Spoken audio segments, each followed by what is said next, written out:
누가복음 3장 7절에서 9절의 말씀을 보도록 하겠습니다. 오늘 말씀을 가지고 느낌인가 열매인가, 느낌인가 열매인가 라는 제목으로 같이 은혜를 나누기로 원합니다. 오늘 본문에 세례 요한의 설교의 핵심이 나와 있습니다. 그 핵심이 무엇입니까? 회개에 합당한 열매를 맺으라 라고 외치고 있습니다. 회개에 합당한 열매를 맺으라 라고 외치고 있습니다. 세례 요한에게 나오는 사람들은 세례 요한에게 세례를 받으러 나오는 사람들입니다.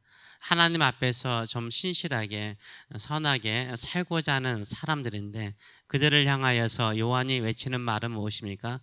독사의 자식들아 라고 말하고 있어요. 여러분이 이런 독사의 자식이라는 말을 직접 선지자를 통해서 듣는다면 어떤 기분일까요? 별로 좋지는 않을 것입니다. 너희가 물로써 세례받는 것으로 회개했다라고 생각하지 말라는 거예요. 회개에 합당한 열매를 맺으라라고 세례 요한은 이야기하고 있는 것입니다.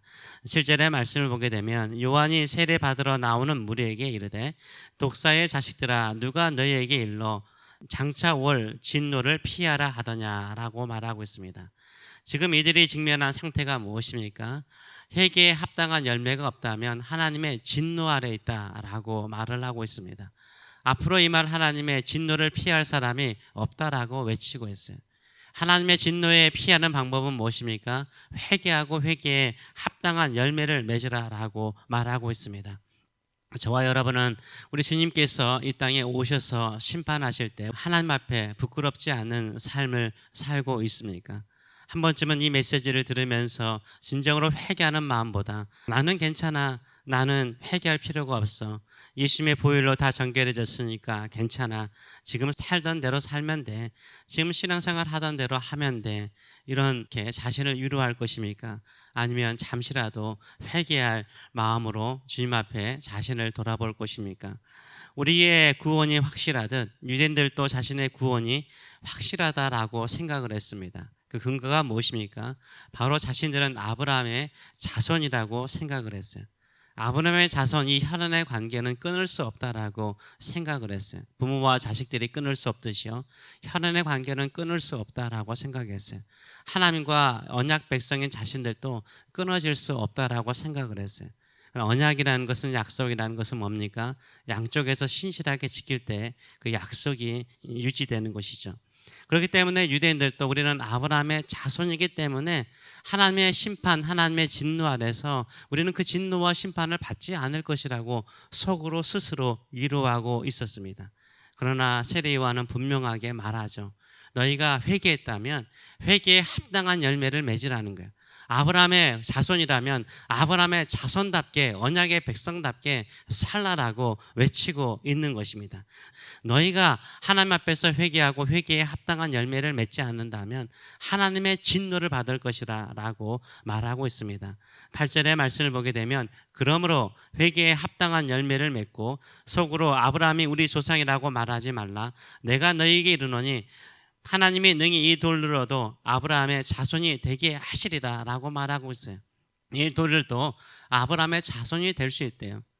그러니까 너희들 별거 아니라는 거예요. 그것 가지고 자랑하지 말라라고 말을 하고 있습니다.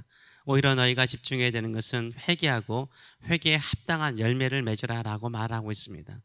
만일 농부가 나무를 심었습니다. 그 나무에 열매가 없어요.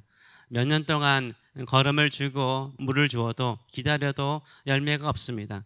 그러면 그 밭을 버릴 수는 없잖아요. 그래서 그 나무를 베어서 버려서 불태우고 다른 나무를 심을 것입니다. 만일 농부가 나무를 심었는데 이상한 열매를 맺는 거예요. 도저히 먹을 수 없는 쭈글쭈글한 열매를 맺는 거예요. 그러면 몇 년 또 기다리겠죠. 그래도 지금 몇 년은 나무가 영양분이 부족해서 그러나 보다 하고 계속해서 거름을 주고 물을 주면서 좋은 열매를 맺도록 하겠죠. 그런데 여전히 몇 년이 지나도요, 쭈글쭈글해요. 어떻게 하실 것입니까? 여러분이 농부라면 당연하죠. 잘라서 베우고 다른 나무를 심을 것입니다. 만일 농부가 나무를 심었는데 계속해서 말라 죽어가는 거예요. 결국 몇 년이 지났는데 말라 죽어버렸습니다. 그럼 여러분 어떻게 하실 겁니까? 그 밭을 그냥 내버려 둘 수는 없잖아요. 잘라서 다른 나무를 심을 것입니다. 세례 요한이 지금 하는 말과 예수님께서 나중에 열매, 나무와 열매를 이야기할 때도 이 이야기를 하십니다. 예수님을 믿고 구원받았다면 우리 안에 뭐가 있습니까? 생명이 있어요. 생명이 있는 나무와 같은 것입니다. 생명이 없는 나무는 어떻죠? 죽은 그 상태로 아무런 것이 없을 것입니다. 근데 생명이 있는 나무가 자라야 되는데, 열매를 맺어야 되는데, 주인이 원하는 열매를 맺어야 되는데 쭈글쭈글한 열매를 맺거나 말라 죽어가요. 베어서 없앤다라고 지금 요한이 말하고 있고요. 나중에 예수님의 말씀을 봐도 예수님께서 그 말씀을 하세요. 우리가 진정한 회개한 사람이요 거듭난 사람이라면, 예수의 생명을 가진 사람이라면 영적으로 성장을 해야 돼요. 성장하면서 또한 하나님께서 원하시는 열매를 맺어야 되는 줄 믿습니다. 회개에 합당한 열매가 없다면요, 우리 스스로 한 번쯤 생각해 보셔야 돼요. 요한계시록에 나와 있는 7교회에서 계속해서 묻는 게 뭡니까? 너희가 어디서 떨어져서 어떻게 너희의 신앙이 죽었는지 한번 확인하라고 그러잖아요. 생각 한번 해보고 회복하라라고 말씀해요. 우리가 영적으로 죽었거나 열매가 없다면 왜 그런지를 생각해 볼 필요가 있어요. 그리고 우리가 영적으로 병들어 간다면 이 병든 마음, 병든 신앙의 자세를요, 예수 그리스도의 보혈로 정결하게 할 뿐만 아니라 성령과 함께 새롭게 나가시는 저와 여러분 되시길 축원합니다. 그래서 9절의 말씀에는요, 우리가 회개에 합당한 열매가 있는지를 생각하라라고 말하면서 9절은 이렇게 말해요. 이미 도끼가 나무 뿌리에 놓였다는 거예요. 장차올 진노지만 하나님께서 지금 이미 시작하셨다는 거예요. 도끼는 뿌리 앞에 있다는 거예요. 이미 도끼가 나무 뿌리에 놓였나니 좋은 열매를 맺지 아니하는 나무마다 찍혀 불에 던져지리라 라고 말하고 있어요. 이미 하나님의 진노의 도끼가 우리 앞에 있다라고 말해요. 지금 회개하고 회개에 합당한 열매를 맺으라 라고 말하고 있어요. 그런데 그것도 모르고 우리는요, 그냥 살아갈 때가 얼마나 많은지 몰라요. 생명은 반드시 자라서 성장하게 돼 있습니다. 생명이 있으면 감각이 있는 거잖아요. 감각, 느낌. 내가 죄를 지으면 하나님의 심판을 받을 것이라는 이런 감각이 있는 거. 그런데 진정한 생명은요, 감각 정도가 아니더라고요. 진정한 생명은요, 생명을 가지고 열매를 맺는 거예요. 하나님 안에서 변화되는 거예요. 새로워지는 삶인 줄 믿습니다. 이스라엘 백성들의 구원의 확신이 아브라함의 자손이라는 혈연이라면, 현대 그리스도인들의 구원의 확신은요, 대부분이 신학에 관련되죠. 그러나 세례요한 또 예수님도 계속해서 비유로 말씀하신 게 뭐예요? 진정으로 거듭난 사람, 진정으로 새로워진 생명을 가진 사람이라면 열매가 있다는 거예요. 열매로, 좋은 열매로 그 사람을 알 수 있다라고 말해요.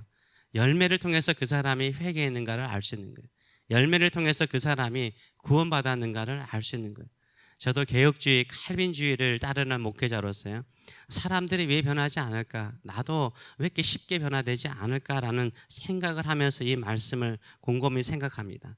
유대인들이 우리는 아브라함의 자손이라고 생각하고 그저 종교적인 생활에 매여 살았던 것처럼, 우리도 한번 구원받으면 영원히 구원받는다는 생각 때문에요, 구원받은 자로서 합당히 행해야 될 회개와 합당한 열매를 맺는 것에 게으를 때가 참 많아요. 스스로 위로하고 그 열매 맺는 그 목적을 향해서 나가지 않을 때가 얼마나 많은지 몰라요. 그래서 변화가 없는 거죠.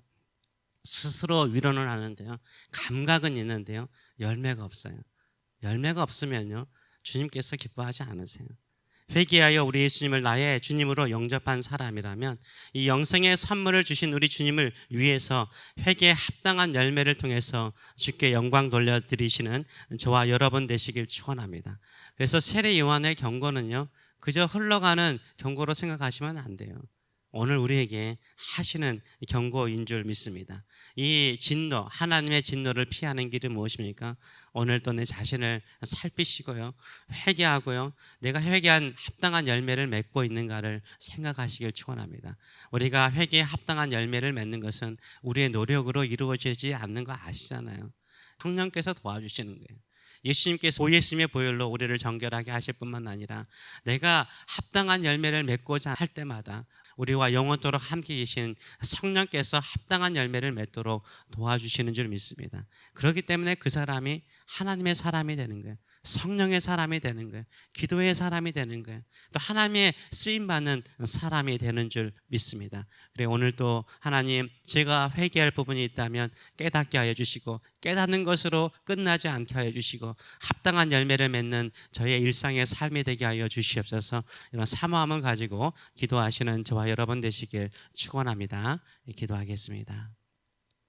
살아계신 하나님 아버지의 농부가 나무를 심어도 열매를 찾습니다. 좋은 열매를 맺기 위해서 정성스럽게 가꾸고 정성스럽게 풀을 뽑고 거름을 주고 물을 줍니다. 하나님께서 예수의 생명으로 우리를 구원하셨고 우리를 하나님의 자녀로 삼으셨습니다. 그저 천국 가는 거 하나로 우리를 만족시키려고 그렇게 하시지 않은 줄 압니다. 풍성한 열매를 맺기 위해서 자라고 성장하기를 원하신 줄 믿습니다.